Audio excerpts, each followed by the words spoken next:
Welcome to our channel. Today we how to enable VPN on iPhone with NordVPN. Complete guide step. To enable VPN on your iPhone using NordVPN, start by downloading the NordVPN app from the App Store. Once the app is installed, open it by tapping on its icon. If you already have a NordVPN account, enter your credentials to log in. If you don't have an account, you can create one directly through the app. After logging in, you will see the main screen of the NordVPN app. To connect to a VPN server, simply tap on the big Quick Connect button. The app will then connect you to the fastest available server. If you prefer to choose a specific server, tap the Countries tab at the bottom of the screen. Select the country you wish to connect to from the list. Once you tap on a country, you can choose a specific server location within that country if needed. After selecting your desired server, tap on the server name to initiate the connection. Wait for the app to establish a secure connection. You'll know you are connected when you see a key icon in the status bar at the top of your screen.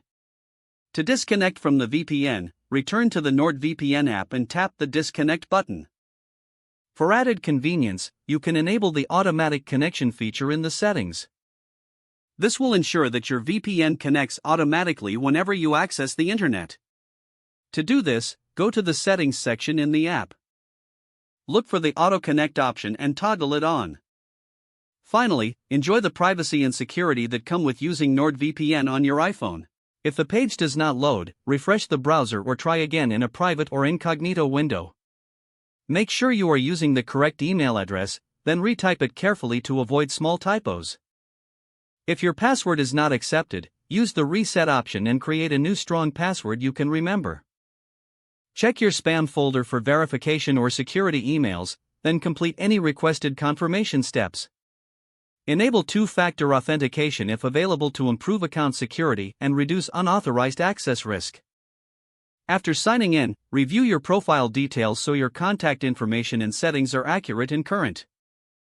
If you see an error message, note it down and try again after restarting your device and internet connection. Log out when you finish, especially on shared devices, to keep your account and payment information secure. If the page does not load, refresh the browser or try again in a private or incognito window. Don't forget to like this video and subscribe to our channel for more step-by-step tech guides.